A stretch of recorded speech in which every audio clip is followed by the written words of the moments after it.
Hello, and welcome to the very first episode of Design Forward, the podcast where we explore creativity, innovation, and design thinking.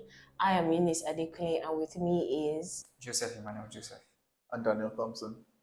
today we're going to be asking the fundamental question: why the designers design? Joseph. So I think even in that question, we first need to understand. Um, I think we first need to take like an origin story, like what actually made us start designing. Like why did we choose this field? Like why did we actually decide that okay, woke up one day and found out that this was actually going to be what we're going to be doing for life. So if I'm going to say or speak for myself, I would say from a very young age, I already saw design very differently from my peers because I started graphic design very early. I think I started from JSS3 or so, but not necessarily software, just like using my pen, sketching different things, and I was also good at art. So I was already getting to understand, even though not theoretically, I was already getting to understand the concept of colors, shading, lighting, and all the different aspects. And it was something I didn't necessarily think I understood, but I could feel it within me that oh, if I put this together, it will make some sense. And then funny enough, I didn't even actually want to follow through with design. I actually wanted to do computer science, but I actually eventually took um, technical drawing classes, wrote WAEC, and then went to university aiming to study computer science. But well, it's obvious that I didn't continue with computer science. So I actually changed departments after the first year of computer science and then went to study architecture because there was just something inside it that kept drawing me to that. I used to watch a lot of videos on, buildings, even though I was not in that department. Watch a lot of videos on buildings. I already saw the concept of 3D perspective and things like that. Even when I was studying computer science, I was already trying to learn the software we use for 3D, Blender, and things like that. So, but it was, I think I was watching a video, I think it was the Dubai video. Yes, how Dubai was changing from that desert nation to a very crazy, I think it's like the prince just woke up one day and said, oh, I need to do something. This oil is about to finish. Let me, let me just do something that will, first of all, obviously, he was thinking about the good of the country, but there was something he saw, he visualized first, and then as I watched it, I was like, wow, why can't I was very ambitious at times, like why can't we do this kind of thing in Nigeria? Why can't we? We're still getting there, but I was really, really inspired by that video, the whole story of building of um, Burj Khalifa, Burj Al Arab, turning sand into literally the most attractive tourist country or city in the world. And I think that was when I now decided that I think this is actually what I want to do. It was not easy, and we'll get to that part later, but but yes, I think that was the moment. I think that was around, I can't remember what exact year I watched that. Probably around 2015 or so. But yeah, that was what sparked like my decision to actually venture. So Dubai is my inspiration. But yeah, but yeah, that was it for me. That's actually quite interesting because I think I watched the same video that you're talking about I don't think there's any around architect the that has same not watched time the that you watched video. it. You should be jailed if you are If you have not watched the video, I don't think there's 'Cause any. I remember watching it. I think I watched it about more than 10 times within that span, within that year at least. And it was every time I watched it, I was like, wow.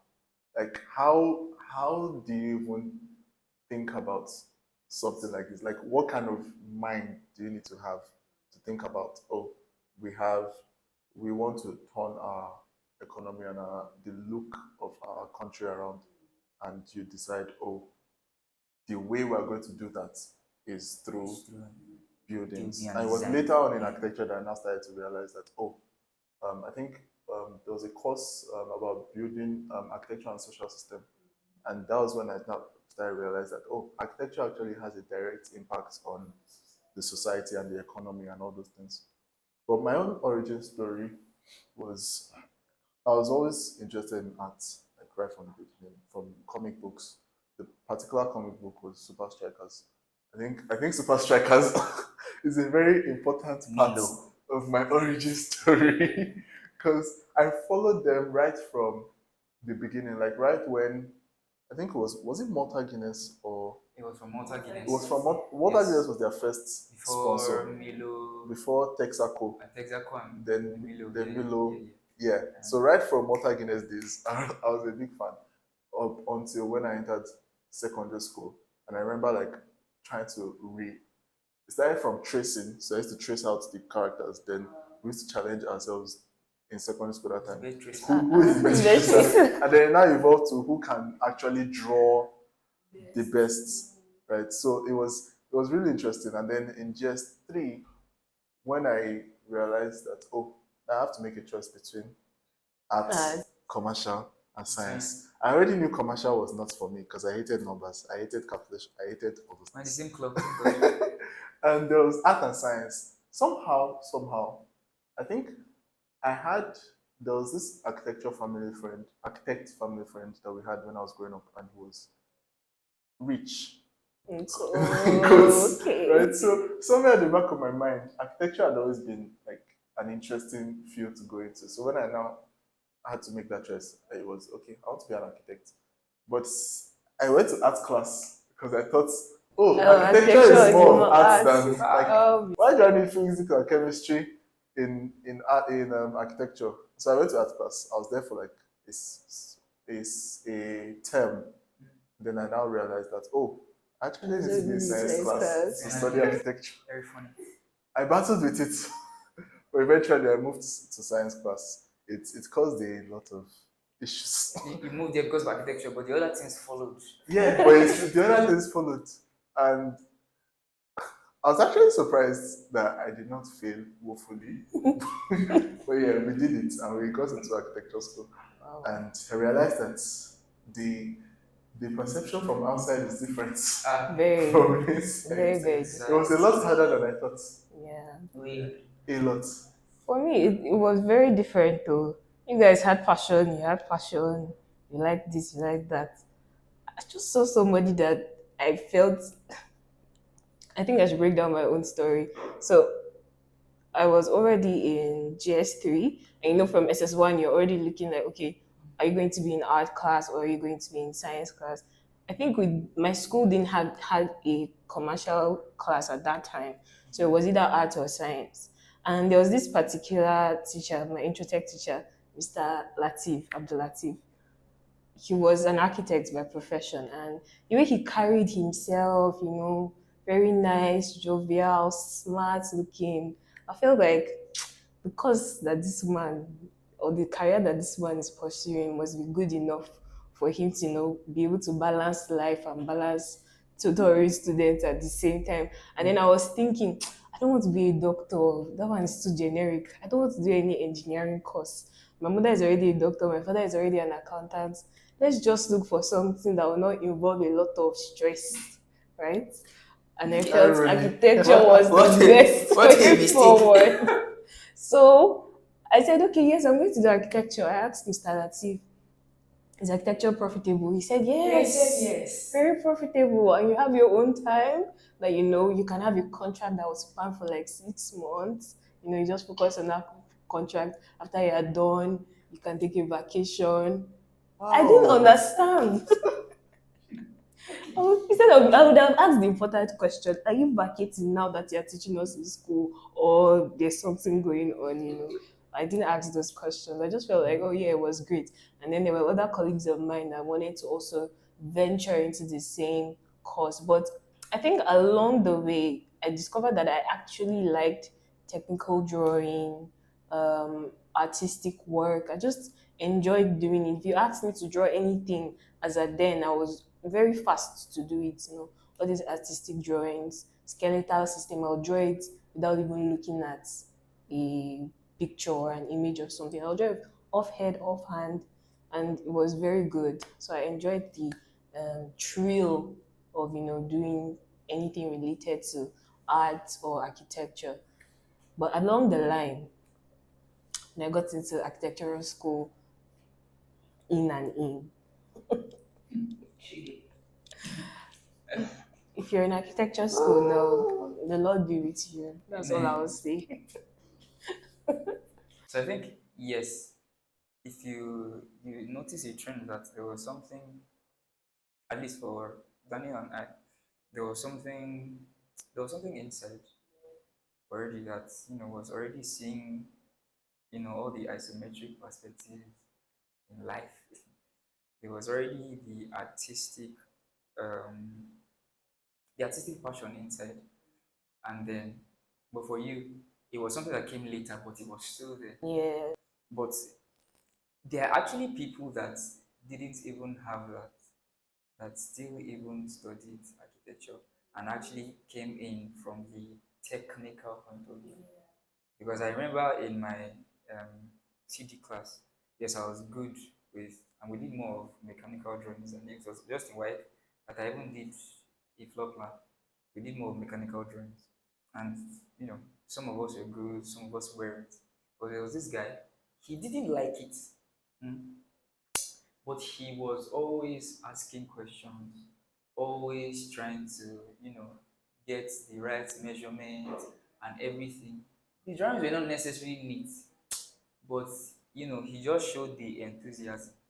He would make mistakes, maybe he was supposed to do isometric, he would do orthographic, but and he actually eventually studied architecture.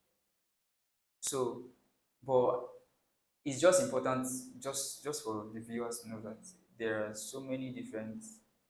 It necessarily doesn't have to be that you have this artistic passion, but that's Yes, why you that's why decide you to chose venture that. into architecture.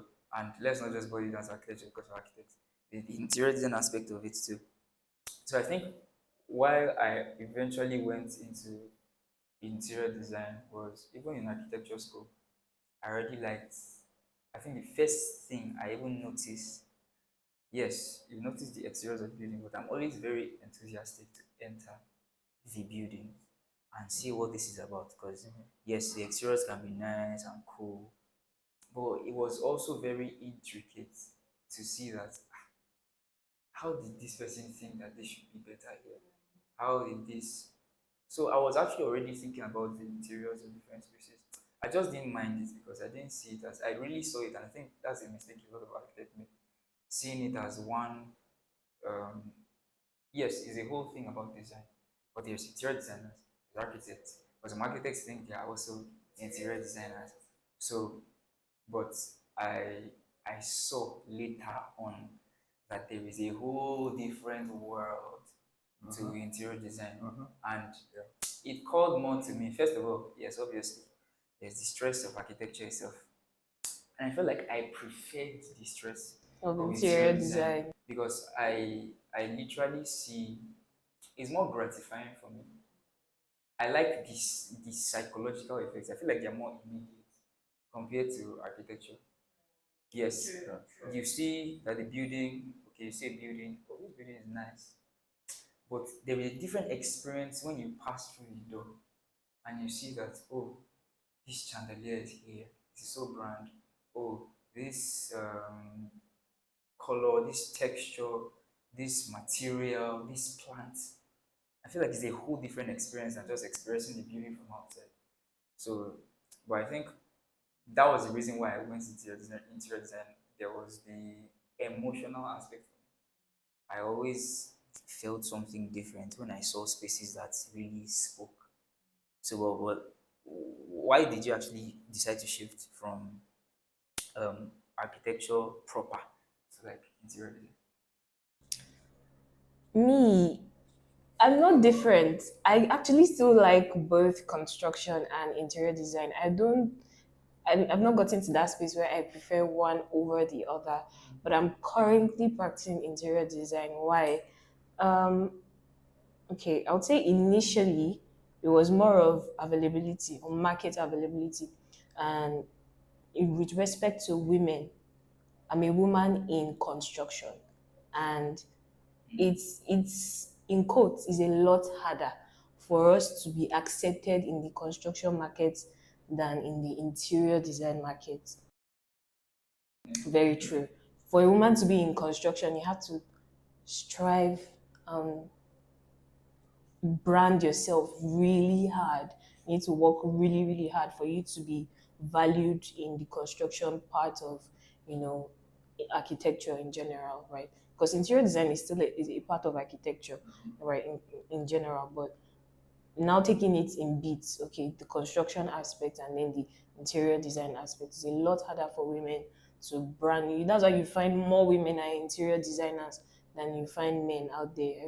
Someone even told me recently that for men to be in interior design, sometimes they see it as an ego thing. Now, why would I be the one to be arranging chair and putting color here and there? But really, that's not even the whole essence of interior Okay, yeah. design at the end of the day. Interior design is a lot more vast, a lot more complicated, a lot more emotional than, and I think that's why it's easier for women to get into interior design because of that emotionalness, like he explained about interior design. So for me, being in interior design is or started from a place of okay, I can't get into construction full time yet, but can I use start with something to build my portfolio and then eventually we'll see how that journeys into full time construction. So yes, I'm still aiming to get into construction, and like blending both of them together because now I've seen how the world of interior design is a lot more different, right, from construction because you can get a construction right and not get the interior design right. You can get, like you said, most architects think they are interior designers, which I thought I could, you know, at once excel in. I'm an architect and I've graduated in architecture school, so why not interior design? And then I come into the interior design world and I'm seeing, oh wow, I should have designed that better. That wall will actually not work where it is staying.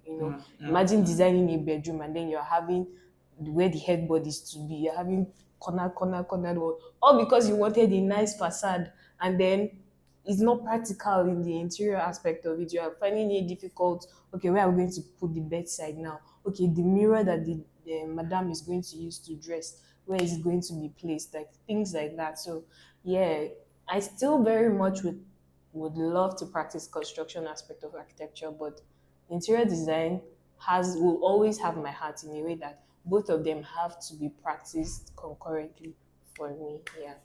Yeah, I think for me as well, the yeah, just like Joseph and Eunice have said, the general misconception is that know, once you've studied architecture, you can just automatically Excel. excel at interior design. And a lot of times it happens such that as architects we sometimes look down on interior designers because we Yes. feel like what are What are you you doing what the hell are you here? doing?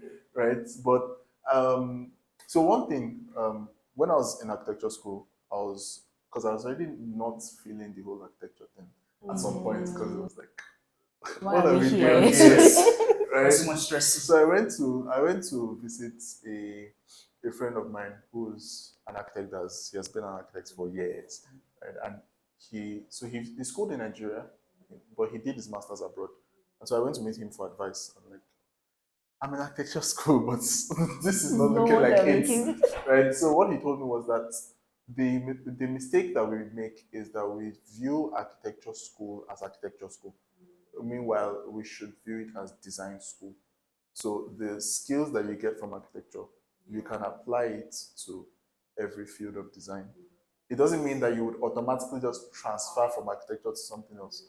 You would still need to learn like the actual nitty gritty of that industry. But because you have already built this skill, you already have the taste of a designer. You already know the principles. You can apply it to, let's say, interior design, let's say, web design or product design or whatever. So from there, I started like realizing that, oh, maybe architecture is not really like the actual construction aspect of architecture is not really my thing because I like the nitty gritty. I like the details. I like the why is this color this? Why don't we try this? And then I always viewed architecture as quite rigid. It's more it's easier to convince an interior design client to go out of the box, even though sometimes it's like how far How out far of can the we box go? can Can we we go? go? But with architecture, it's difficult to even get them to the door of the box, talk less of out of it, Box. right? So that freedom of interior design, that freedom to choose to of Yeah, space, around, that freedom of arranging stuff, that freedom of this is how this space should flow, this is how this thing should go. Yeah. That was why interior design stood out. I think two things that stood out to me. Firstly, funny enough, in the you know how you said um, women in construction is a very Mhm. funny, very funny game. Let me term it like that. But funny enough, I've noticed that it's actually more difficult for men. How so? Hmm? No, let me allow me to Land. Calm land. down. Land. Let me see land. It's actually more difficult for men to stand out In in construction, construction than women. I've noticed that.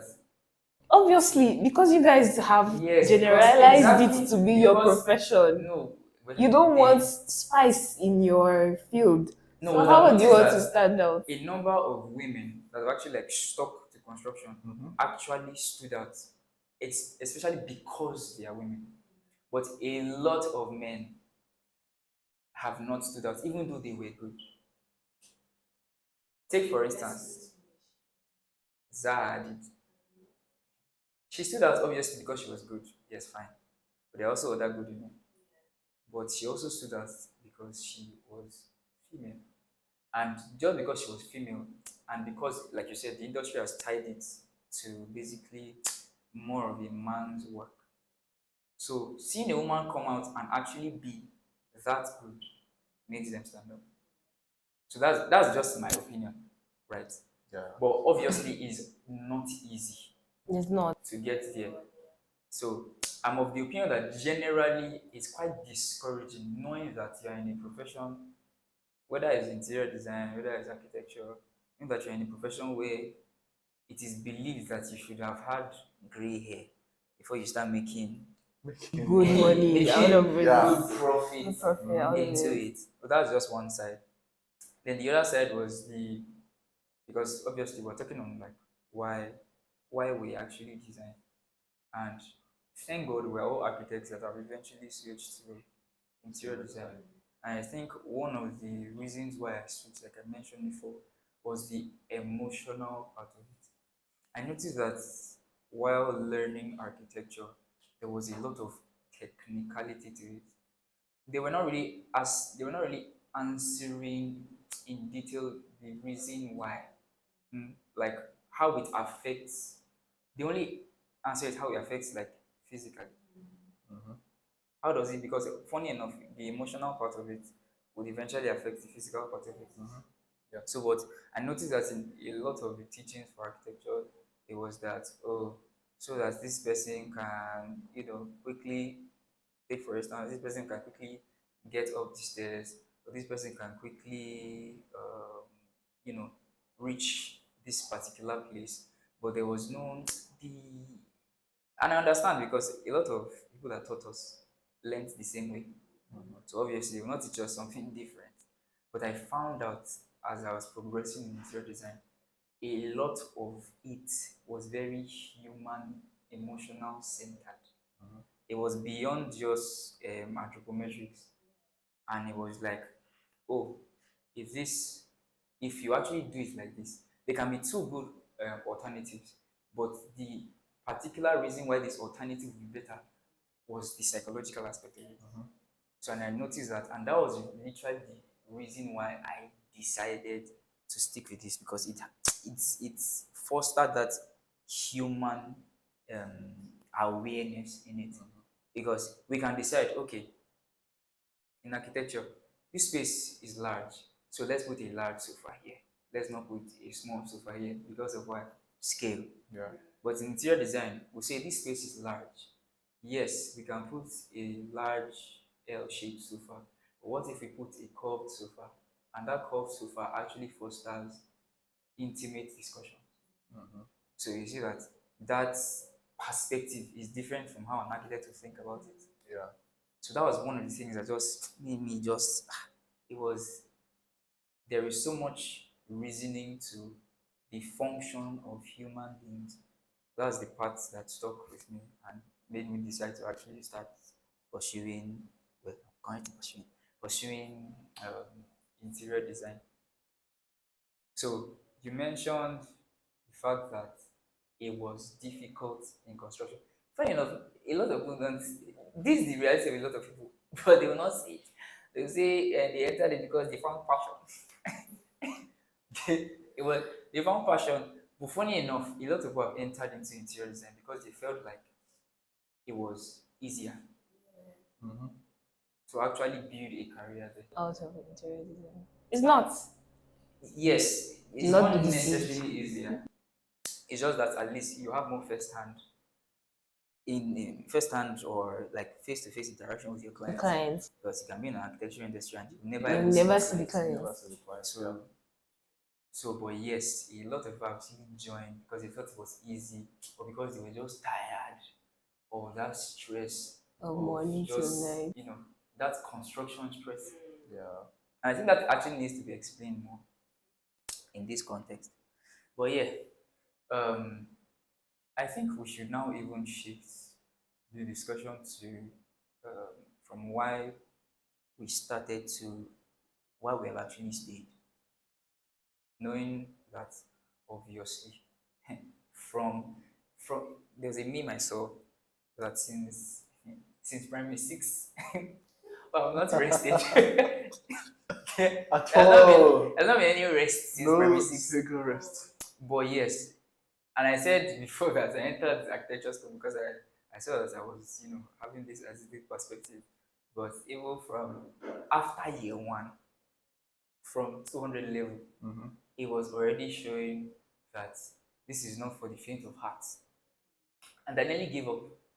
In 200 level, I nearly gave up already because, funny enough, in 200 level, we moved from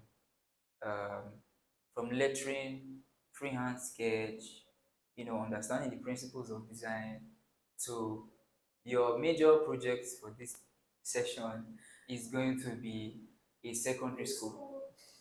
Oh my Minor gosh. project is going to be a chapel. Okay. I'm like, from where? He did teach us these things. And literally designing, I don't even think there's any night before jury that nobody's still designing. Unless you contracted your workout.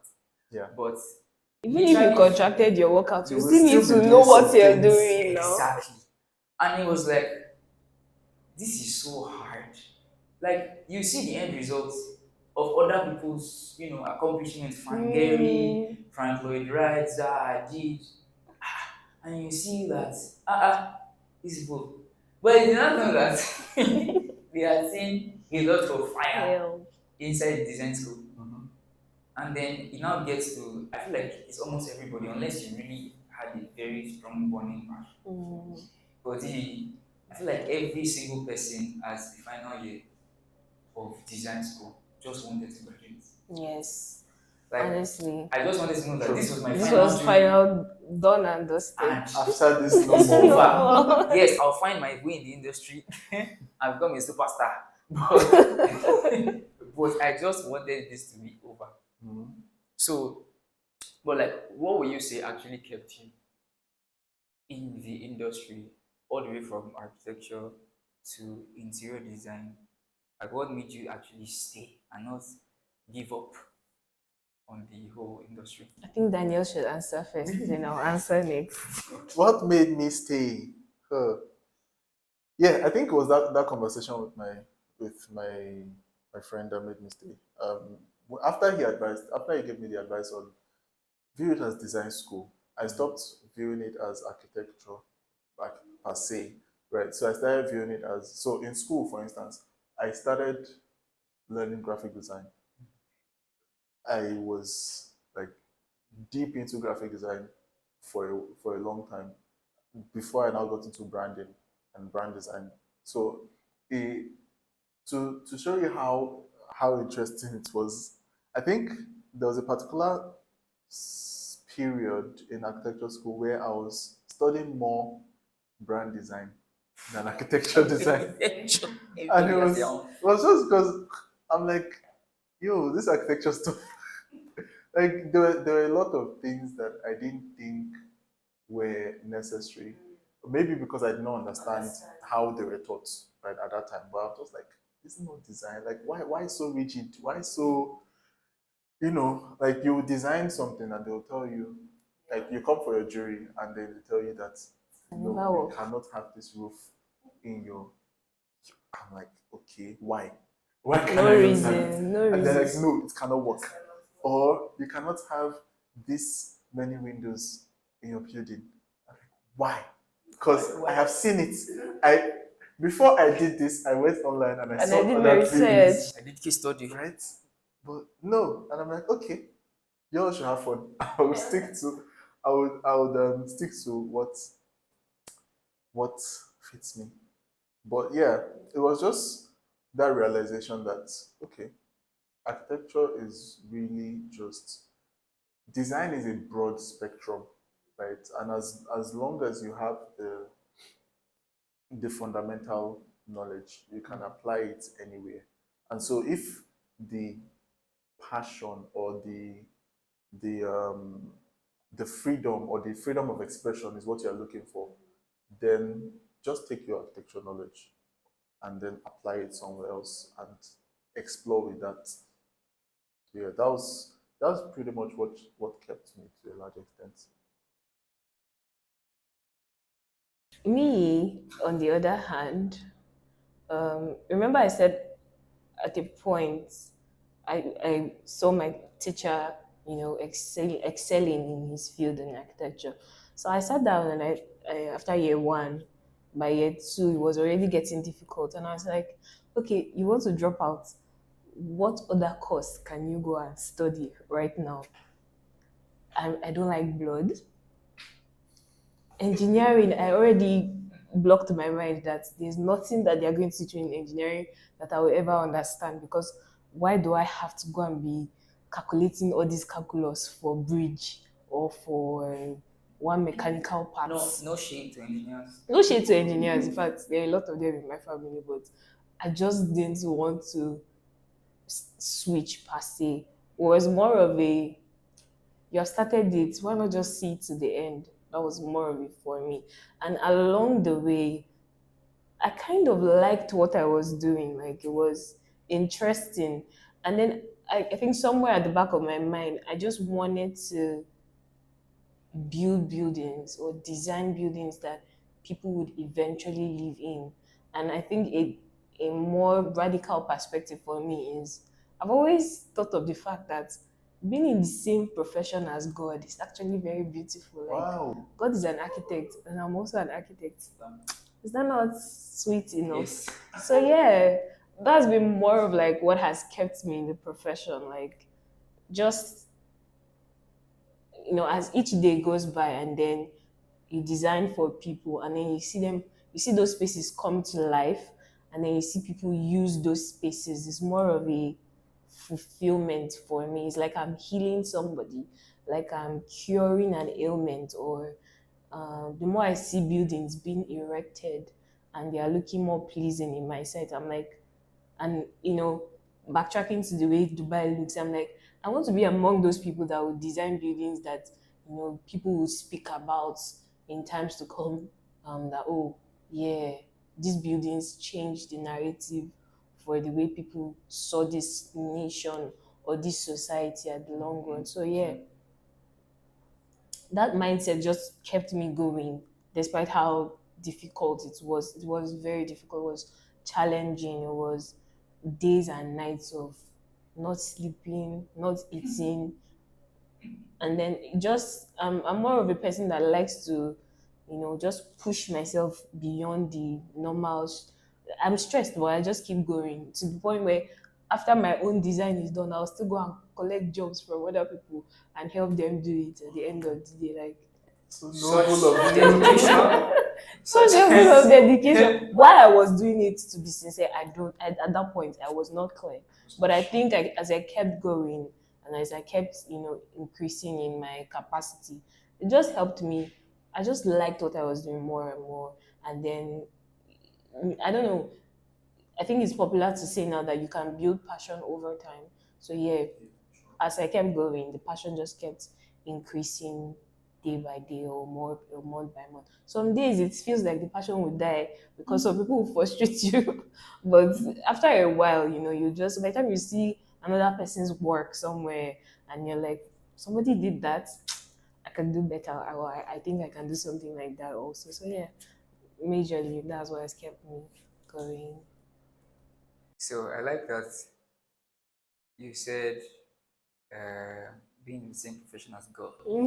So, so you know how. So first of all, the two things that actually have kept me going all the way from the beginning of learning to studying, a bit to practicing architecture, to practicing interior design, or being an interior architect. I think the first thing is the knowing, like the knowledge aspect of it.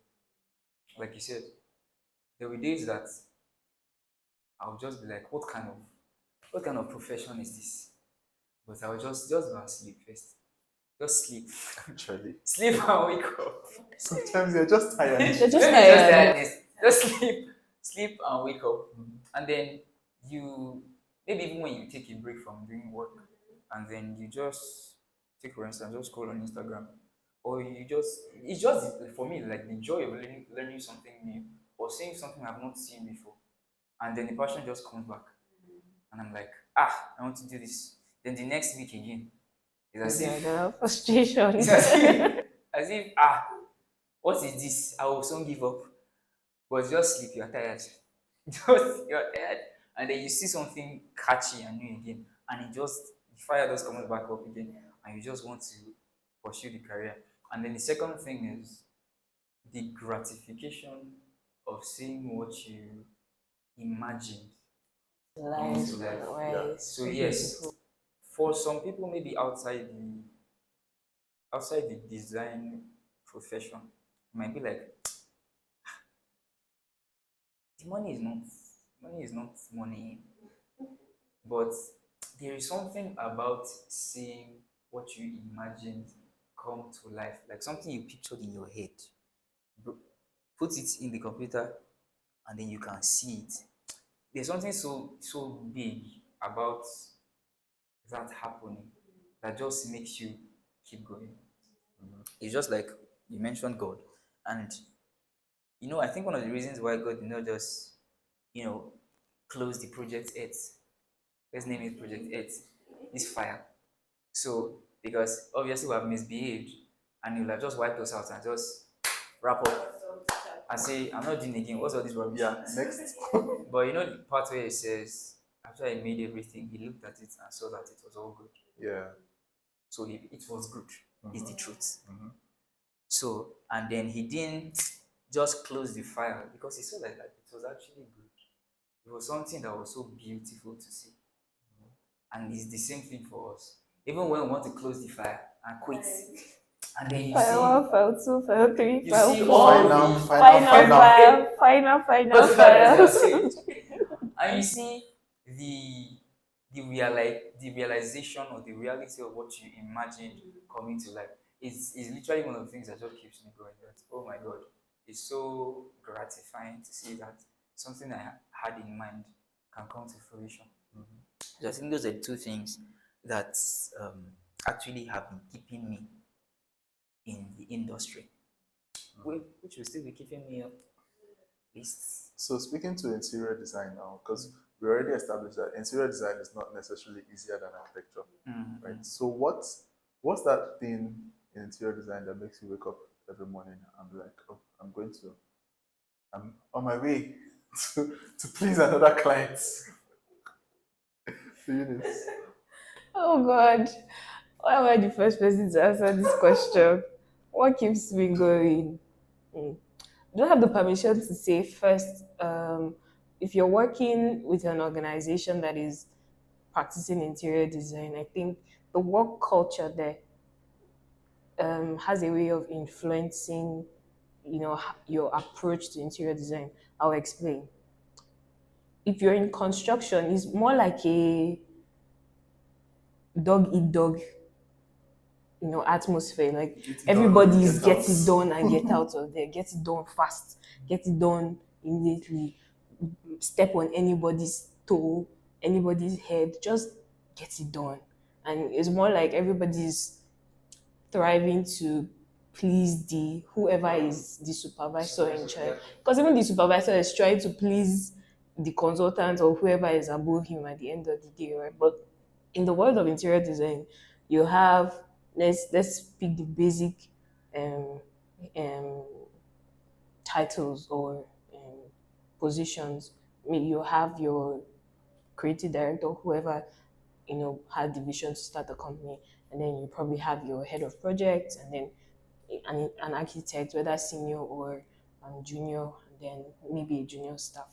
And then you have other departments that are running consecutively, admin, finance. So it's more streamlined. The workforce is not as grand or as wide as yes. So everybody is literally working. It's not as if in construction everybody's not working together, but everybody can be working together, but at the same time not have everybody's interest at heart again. But in interior design, everybody is working generally for one goal, which is the satisfaction of the client. And almost Exactly. everybody has access to that client. Like they can see that client, interact with that client at every level. So you are all hearing the message that the client has in mind, which is, take for example, I want my space to feel peaceful at the end of the day. Now, the finance person has to work with whatever budget the client has to make sure that that place turns out peaceful, while the architect, whoever is designing, also has to make sure that the design is peaceful and sustainable at the end of the day. The head of project has to make sure that everybody, so like everybody is interwoven into that project with one mindset, with one, one heart, one vision in mind, right? As much as they want the company to grow, that is not essentially their focus. It's not essentially their essential focus is we want our clients to be satisfied, right? But for construction, this is just my perspective. But for construction, it's a more of a how can we also increase our pockets at the end of the day. But for interior design, it's more empathic. It's more I just want to see this person glow. I just want to see this person happy. I just want to see this person, excel in the space that they are going to live in, either their workspace or their residential space. It's more of a, I just want somebody to feel what I'm doing for them. Construction is a lot more different, at least based on the construction. I have experienced construction, so I know what I'm talking about with respect to the experiences that I have had. It's more of construction, everybody, oh yeah, oh yeah, oh yeah. In fact, they can dwindle down, they can so much squeeze the people that are working for them to the point where, they don't have energy, or they are not happy, or they are not, you don't even have to be happy to do what you're doing, but happiness in a way still helps you do the job more efficiently. So for me, number one thing is the work culture of wherever you're practicing interior design. It matters to where your employee caters to the well-being of your existence. Like, he wants to see that you're also functioning at your best, which is not necessarily the case in most construction companies. I'm not saying that there are not construction companies that don't care. There are, but it's very rare for you to find such places, because interior design, if your employees are not happy, to be honest, they will not put out their best, and it will tell in the way they interact with your clients, and even with your artisans, and even the way the job is produced, because those little details that they're supposed to look at, They won't look at it at the end of the day. In construction, we can almost say that okay, you can bypass and fix it up later. But in interior design, you can't bypass anything from the beginning. It has to be good. It has to, because everything will fall back on that foundation that you have created, right? So for me, number one thing is the work culture of wherever you find yourself. And if you're working for yourself, you yourself, you have to be happy. You have to be you have to you have to be level-headed. You have to be clear, right? If you yourself you're not enjoying what you're doing, if you're not uh in quotes now passionate, because if you're working alone, you almost have to be passionate about it, right?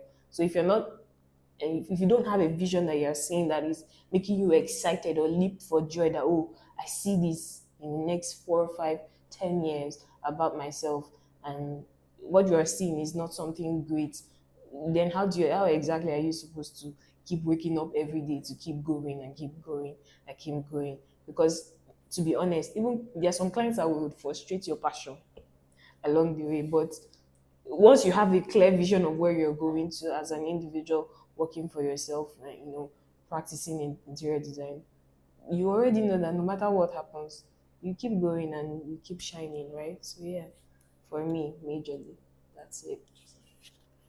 Good, good, good. So I think one very major and important thing that actually, when I wake up,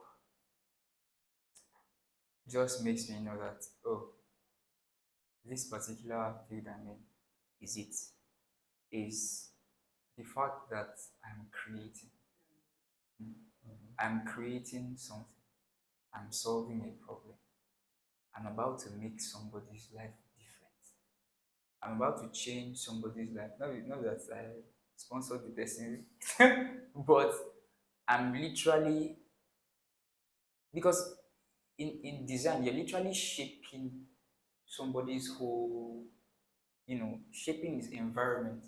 And in that environment, that's how the person is going to function. And knowing that is literally what will not make you give up on it, and is literally what will keep you waking up every day and knowing that this is actually the correct thing that I'm doing.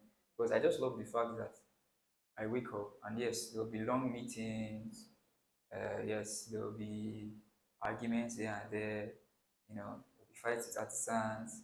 There will be client calls, convincing clients, some stubborn clients. But at the end of the day, even the stubborn clients, the um, the unstubborn clients, you are still changing all of their lives. At the end of the day, seeing them happy, seeing that because you designed this space in a particular way, they are able to live life easier. Easier. They come back every day and not only just even remember this space, they remember you, that deep in this space. And I love the fact that you mentioned that um, we are very in person with the client, because I remember when I was in construction, I don't even think I've ever seen the client. Maybe if I'm on site and the client comes by, fine, and I'm not even talking to the client, I'm looking from afar. So, but in interior design, you can meet the client, and in that you can study, you can observe just by the way the person speaks, what would resonate better with this person, by the way the person appears, what would resonate better with this person, by the person's age, by the person's marital status, by even the car the person drives, by the place the person is currently living. Like all those details that usually you won't have, but because I feel like interior designers are like mini counselors. They Yeah. they they get more into the intricacies of the client compared to the architect. Because for for architecture, the other part of design, we know that we're given a brief. We literally have to work on paper.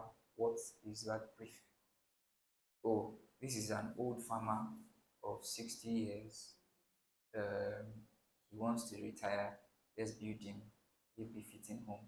Then you now have to use your past knowledge and just know that okay, he's old, So let's do a bungalow. Mm-hmm. Oh, he's old. Let me make sure that every other thing is reachable. It's just that's cool. But at the same time, imagine knowing that okay, by the time you go for consultation, you find out that oh, he has this number of children. Oh, you notice that this is the kind of car he drives. Oh, you notice that this is his routine every morning. Yeah, when Like he likes to plant things Yeah. around his so, house. having that Yeah. kind of information as an interior designer, you you it just allows you to shape it to a very more personalized thing. Yeah. And at the end of the day, it's so gratifying to see that. Oh, yes, you made his life easier. His routines in the morning, you didn't obstruct it. You even empowered him to do better. Mm-hmm. You're because he sees this building every day. This particular color gives him life Mm-hmm. every single day. Oh, the plants that are here energize him. They give him better oxygen. Mm-hmm. So things like that are what actually make me stay in this particular profession. Mm. And I think in that discussion, what do you think the what do you think the future of design is? So I think we can like progressively go from Nigeria to global.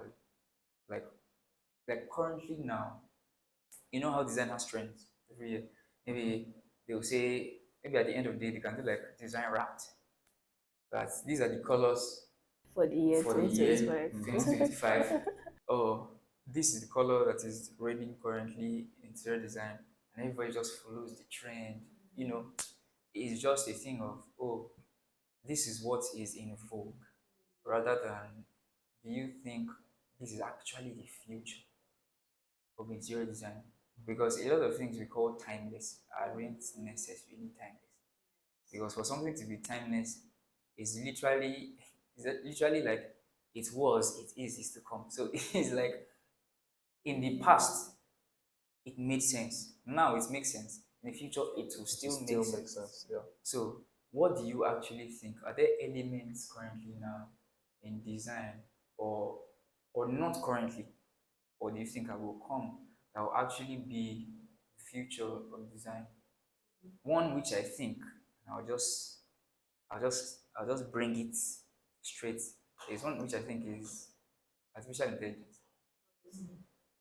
Obviously. That's a Always, given. and that's already. That's a given. So and just even before we even discuss the concept of artificial intelligence, I think for Nigeria, you know, we are very huge on collecting.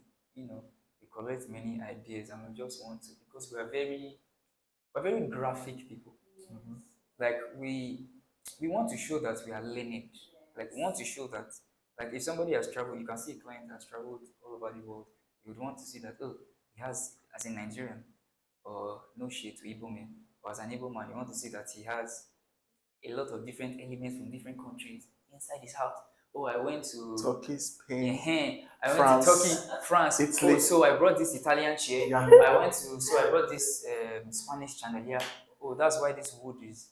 So, but what do you think is actually the future of interior design? That question is very He has already covered AI. it's very interesting and very So, funny, firstly, it can be from your perspective mm-hmm. and then from client perspective.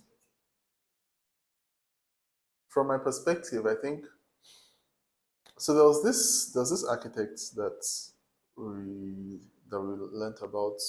I can't remember his name now, but he proposed a theory of architecture that um, the theory was something buildings as machines. I can't remember if that's the full title of the theory or I'm just paraphrasing. But anyway, it was basically building as a machine to aid human existence. Mm. And I think that with AI and with technology and with augmented reality and all those things coming together, right? We're entering a phase where those things are really going to start transforming our buildings into actual machines, not machines as per Robots. robots, right? But machines like um, actual machinery to that aids your existence. So talk about coming back home and then from the moment you step into, you drive in, to your garage, everything, your building literally just wakes up in quotes, right? And then your routine is already It's the whole routine, programmed yeah. into your building. So let's say by the time you enter into your garage, your coffee maker is already on, making coffee. Your fridge is already prepping the food you're about to eat, right? Your bed, if you have a heated bed, is already getting warmed up, right? So I think that in terms of interior design, that is where we are getting to in terms of integration of tech and interior design. From the client's perspective, I like that you mentioned the thing about Nigerians and wanting to integrate everything from everywhere. Right? It was an ongoing conversation in school back then where it was like, okay, what is Exactly, Nigerian Nigerian style of design. design? How do you know that a design is Nigerian? And we really did not have any answer. It was new age designers that really started in, and that's where you have like Afrocentric design, and people like started deliberately infusing African patterns from textiles and from all those other things Actually, into the design. the design, right? But we didn't really have like an interior design style like that. So I think there's going to be more of that. It will be slow. The progression is going to be very slow, but I think eventually the necessity was going to drive that. So we have, for instance, if you go to France, at least the suburban parts of France, you would know that you're in France. If you go to which other country? If you go to China, you would know that you are in China. You would literally see their design style and their design elements everywhere. If you go to Dubai, you would know that you are in Dubai. Because even while they're building the tall skyscrapers and all of that, if you enter the building, you will still see their calligraphic fonts Yes. used as design, actual design elements everywhere.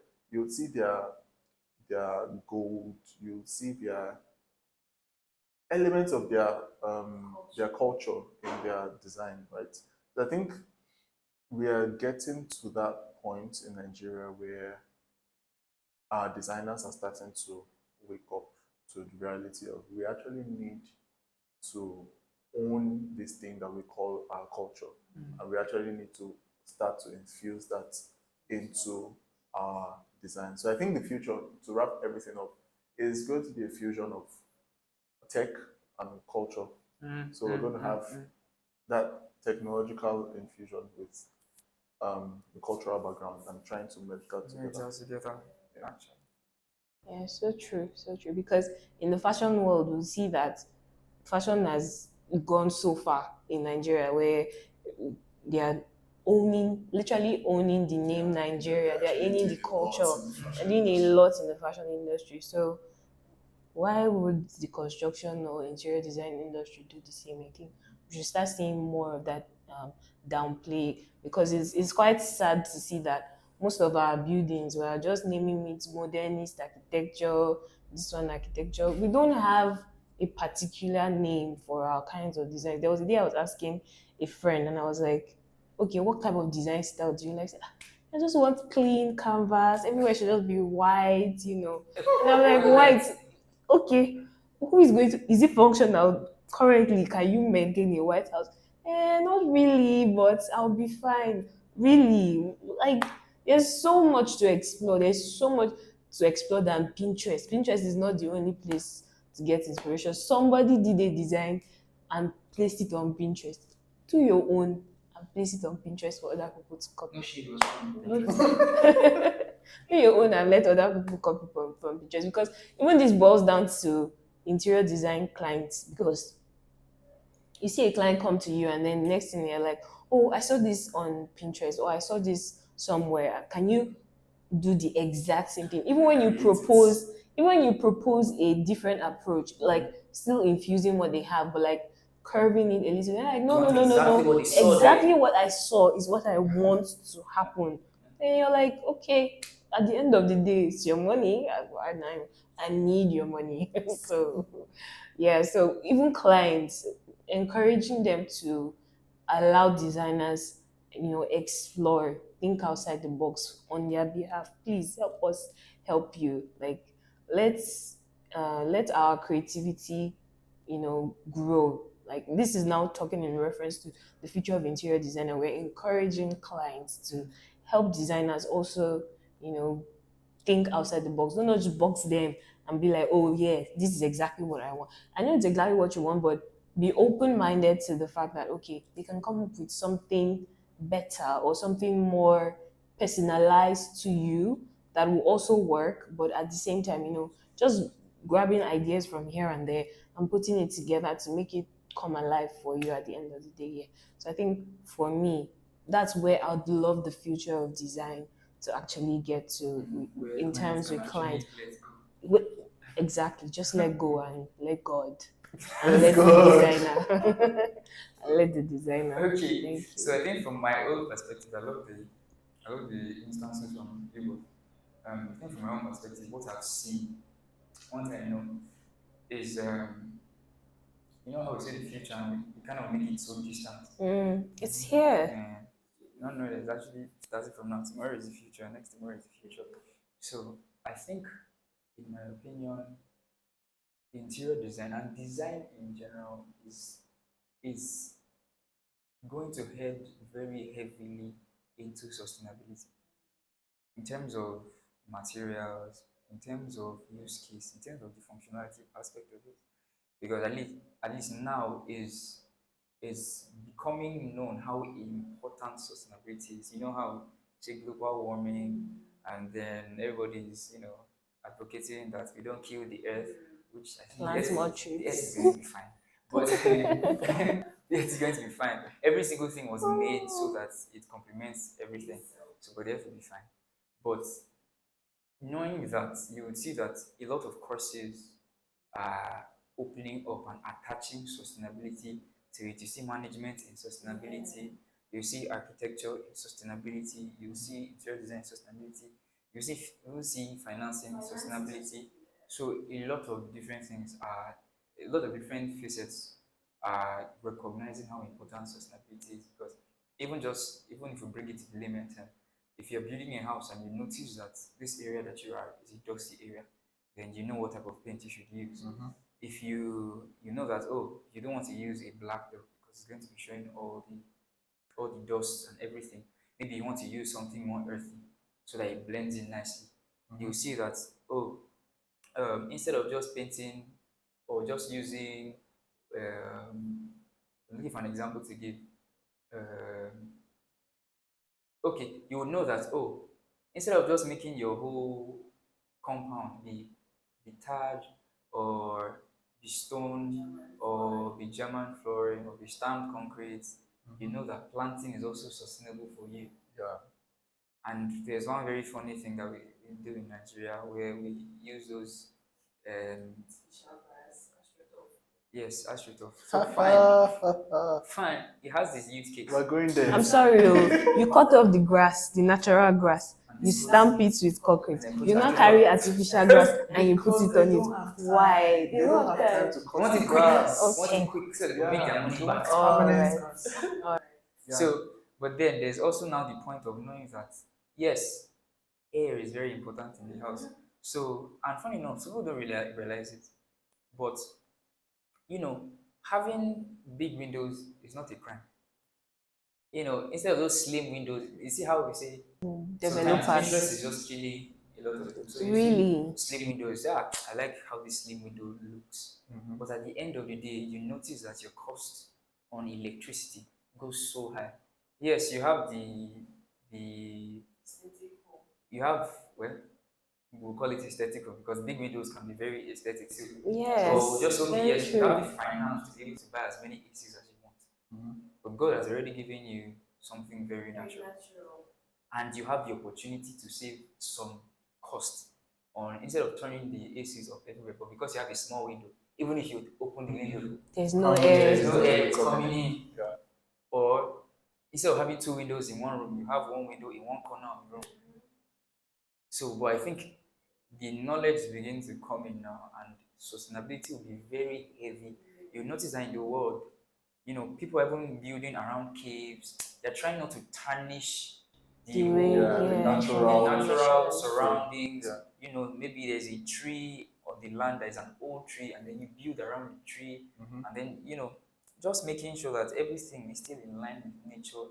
Instead of necessarily um, going heavy on concrete, you can use other materials. You can use wood.